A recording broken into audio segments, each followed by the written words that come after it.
بسم اللہ الرحمن الرحیم۔ نیک اعمال کی ترغیب کے متعلق بات چل رہی تھی۔ نیک اعمال میں جو ایک اہم جز ہے وہ یہ ہے کہ بلا ضرورت بات نہ کرنا۔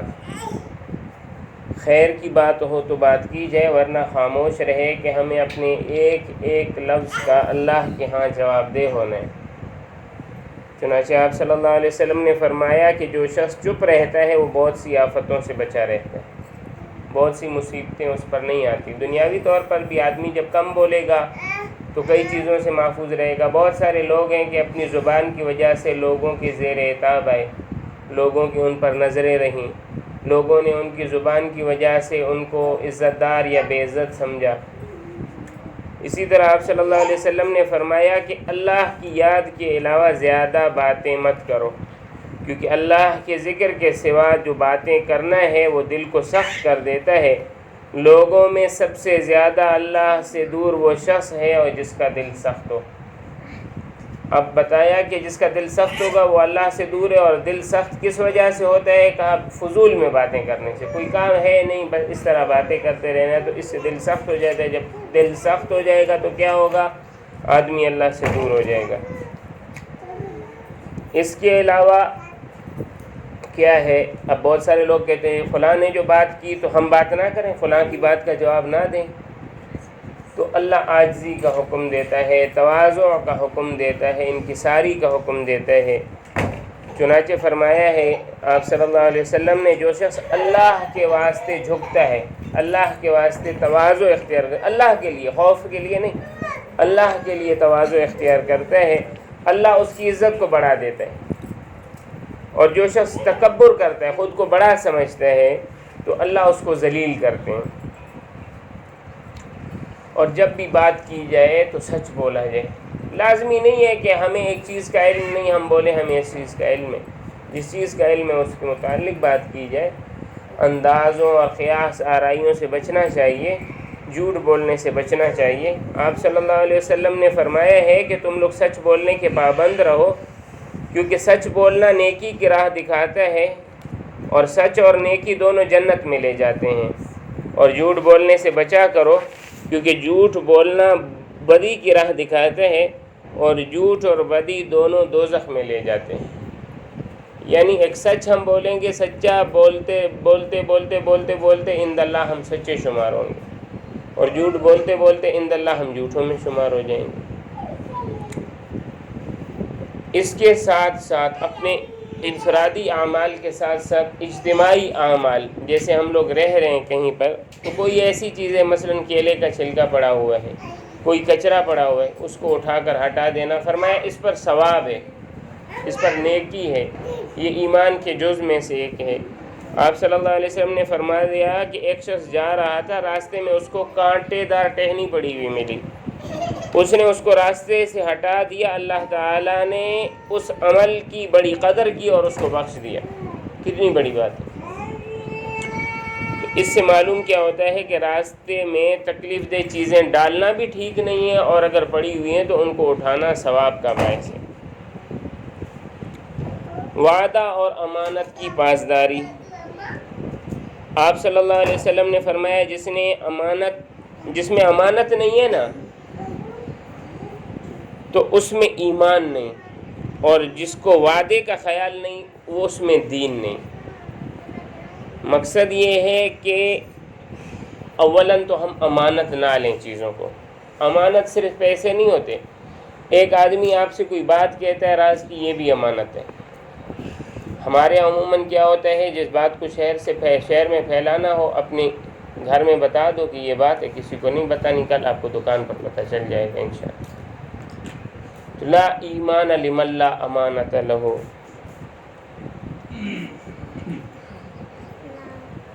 بہت سخت بات ہے کہ اس شخص میں جس میں امانت کی پاسداری نہیں، اس کے ایمان کا کوئی اعتبار نہیں، اس کو اپنے ایمان کی فکر کرنی چاہیے۔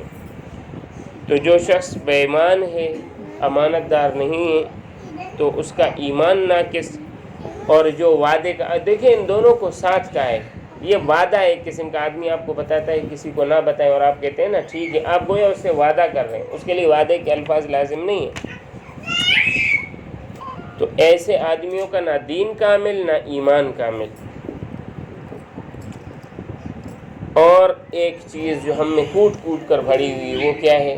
ہمارے پاس یہ چیز بھی ہو، اس کے پاس یہ ہے، اس کے پاس یہ ہے، اس کے پاس یہ ہے، میرے پاس بھی یہ ہو، یہ ہو، یہ ہو، یہ ہو، یہ ہو۔ دنیا کی حرص۔ دین کے متعلق بس ٹھیک ہے سیکھ لیں گے، اس کو بھی تو نماز نہیں آتی، مجھے کیا ضرورت، اس کو بھی تو نہیں آتی، اس جیسی نماز تو میں بھی پڑھ لیتی، اس سے اچھی پڑھتی ہوں، اور میں نے فلانی کے کپڑے دیکھے تھے بڑے اچھے تھے، اس سے اچھے کپڑے مجھے دلوا۔ تو دنیا کی حرص، آپ صلی اللہ علیہ وسلم نے فرمایا دنیا کی حرص نہ کرنے سے دل کو سکون حاصل ہوتا ہے۔ جب آپ دنیا کی زیادتی کے پیچھے نہیں بھاگیں گے، اللہ تعالیٰ آپ کے دل کو سکون دے دے گا اور بدن کو آرام ملتے ہیں۔ اور آپ صلی اللہ علیہ وسلم نے فرمایا کہ اگر بہت سی بکریوں میں 2 خونخوار بھیڑیے چھوڑ دیے جائیں جو ان کو خوب چیر پھاڑ کر کھائیں، تو اتنی بربادی ان بھیڑوں کی نہیں ہوتی جتنی بربادی آدمی کے دین کو اس بات سے ہوتی ہے کہ مال کی حرص کرے اور لوگوں کے سامنے اپنی شہرت کو پسند کرے۔ بھیڑیے کی عادت ہے کہ وہ جب گھستا ہے نا، اس کو مثلا کھانی ایک بکری ہے تو وہ ایک بکری نہیں اٹھائے گا، وہ سب کی گردن توڑتا جائے گا، بے شک اس کو ایک بکری نہ ملے، وہ گردن سب کی توڑے گا۔ تو فرمایا یہ جب مال کی محبت آتی ہے نا، آپ کو مال ملے یا نہ ملے مگر دین آپ سے جائے گا۔ اور نیک اعمال کے لیے جو سب سے اہم چیز ہے وہ کیا ہے؟ موت کو یاد رکھنا کہ مجھے مرنا ہے اور مجھے اللہ کے آگے پیش ہونا ہے، مجھے قبر میں جانا ہے، اور لمبی لمبی امیدیں نہ باندھنا، اور نیک کام کا تھوڑا سا وقت ملے اس کو غنیمت سمجھ لینا۔ آپ صلی اللہ علیہ وسلم نے فرمایا کہ اس چیز کو بہت یاد کرو جو ساری لذتوں کو ختم کر دینے والی ہے، یعنی موت۔ اور آپ صلی اللہ علیہ وسلم نے فرمایا جب صبح ہو تو شام کے لیے فکر مند مت ہو، اور جب شام ہو تو صبح کے لیے فکر مند مت ہو۔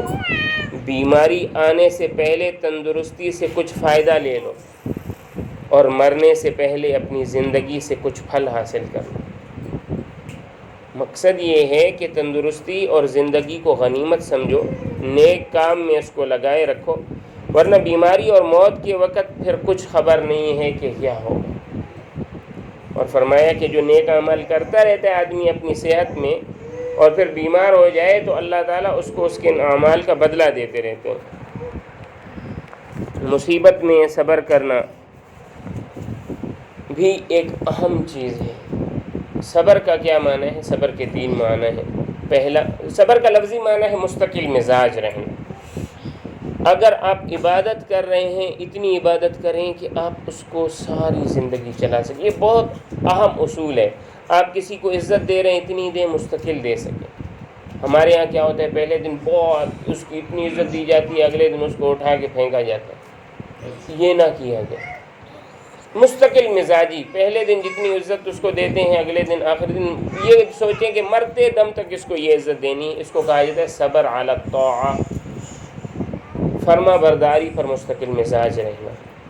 دوسرا، گناہوں سے بچنا، اپنے آپ کو گناہوں سے بچانا، گناہوں کی محفلوں سے بچانا، دوسرے کی عزت پر دسترازی سے بچانا۔ اور صبر فی المصیبہ، پریشانی آ گئی، پریشانیاں کم آتی ہیں، خوشیاں زیادہ آتی ہیں۔ آپ صلی اللہ علیہ وسلم کی ایک عجیب حدیث سے فرمایا اگر تم چاہتے ہو کہ مصیبتوں میں تمہاری دعائیں قبول ہو نا، تو خوشیوں میں دعائیں مانگا کرو۔ اگر چاہتے ہو مصیبتوں میں تمہاری دعائیں قبول ہو نا، تو خوشیوں میں بھی اللہ کو یاد رکھا کرو۔ تو صبر جو ہے نا، یہ بہت بڑی بات ہے۔ آپ صلی اللہ علیہ وسلم نے فرمایا مسلمان جو دکھ، مصیبت، بیماری، رنج دیکھتا ہے، جو بھی، یہاں تک کہ کسی فکر میں جو تھوڑی سی پریشانی ہو، اللہ اس کے گناہ معاف کرتے رہے۔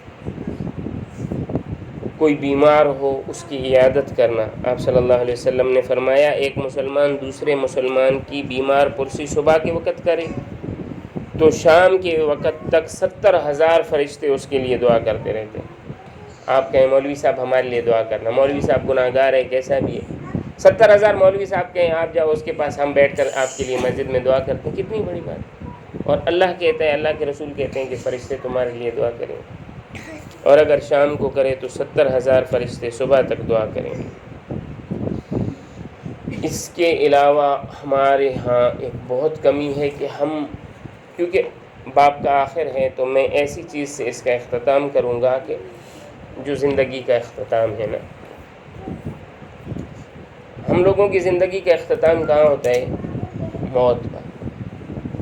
تو ہم لوگوں کو چاہیے کہ کم از کم ہم مردوں کو غسل دینا اور اس کو کفن دینا یہ ہمیں آئے، اور اس کے گھر والوں کو تسلی کس طرح دی جائے۔ عورتوں کی عادت ایک اور ہے، سارے رونا جو ہے، یہ نہیں، تسلی کس طرح دی جائے، یہ چیزیں ہمیں سیکھنی چاہیے کہ آپ صلی اللہ علیہ وسلم نے فرمایا ہے جو شخص مردے کو غسل دے تو گناہوں سے ایسے پاک ہو جاتا ہے جیسے ماں کے پیٹ سے پیدا ہوا ہے، اور جو کسی مردے پر کفن ڈالے تو اللہ تعالیٰ اس کو جنت کا جوڑا پہنائیں گے، جو کسی غمزدہ کو تسلی دے اللہ تعالیٰ اس کو پرہیزگاری کا لباس پہنائیں گے اور اس کی روح پر اپنی رحمتیں بھیجیں گے، اور جو کسی مصیبت زدہ کو تسلی دے اللہ اس کو جنت کے جوڑوں میں سے ایسے قیمتی جوڑا پہنائیں گے کہ ساری دنیا بھی اس کی قیمت کے برابر نہیں ہے۔ اللہ تعالیٰ سے دعا ہے کہ اللہ تعالیٰ ہمیں نیک اعمال پر عمل کرنے کی توفیق عطا فرمائے۔ یہ چند نیک اعمال تھے جس کی ترغیب آپ کو دی گئی۔ انشاءاللہ کل سے ہم جو ہے برے اعمال کیا ہیں اور ان سے کس طرح بچا جائے اس کے بارے میں ہم انشاءاللہ بات کریں گے۔